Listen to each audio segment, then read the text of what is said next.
சர்வ வல்லமையுள்ள தேவனுக்கு ஸ்தோத்திரம். இன்றைய வல்லமையின் வார்த்தை ஆதியாகமம் 26:28. அதற்கு அவர்கள், நிச்சயமாய் கர்த்தர் உம்மோடு கூட இருக்கிறார் என்று கண்டோம் என்றார்கள்.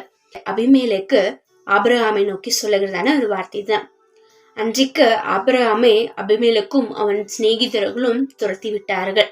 ஆபிரகாம் வேறொரு இடத்துல போய் தங்கியிருந்தாரு.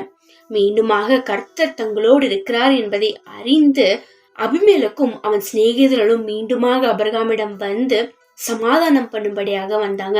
அப்பொழுதுதான் இந்த வார்த்தையை அவங்க தெரிவிக்கிறாங்க, நிச்சயமா கர்த்தர் உங்களோடு இருக்கிறாரு, ஏன்னா நீங்க ஆசீர்வதிக்கப்பட்டவரா இருக்கீங்க, நாங்க உங்களுக்கு செய்யறது மாதிரி நீங்க எனக்கு செஞ்சிடாதீங்க அப்படின்னு சொல்லி சமாதானம் பேசும்படியாக உடன்படிக்கை பண்ணும்படியாக தான் அவங்க மீண்டுமாக வந்தாங்க.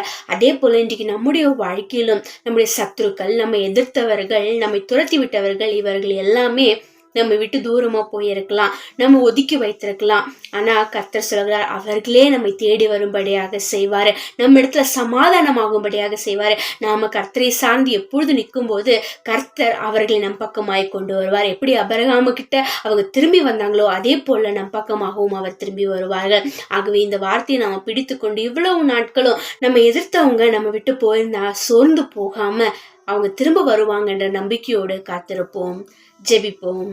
எங்கள் ஜீவனுள்ள தகப்பனே ராஜா, எப்படி ஆபிரகாமுக்கு அவங்க எதிர்த்தவங்க திரும்பி வந்து கர்த்தர் தங்களோடு இருக்கிறார்ன்றதை நீங்க உறுதிப்படுத்தினீங்களோ அதே போல இன்றைக்கு நீங்க எங்களோடு இருக்கிறீங்கன்றத நீங்க உறுதிப்படுத்துங்கப்பா. ஆண்டவரே, எங்களை எதிர்த்தவர்கள், எங்களை அவமதித்தவர்கள், இவர்கள் எல்லாரும் பார்க்கட்டும் தகப்பனே, இயேசுவின் நாமத்தில் பிதாவே, ஆமேன். கர்த்தர் தாமே உங்களை ஆசீர்வதிப்பாராக. வல்லமையில் வளரு, வல்லமையாயிரு.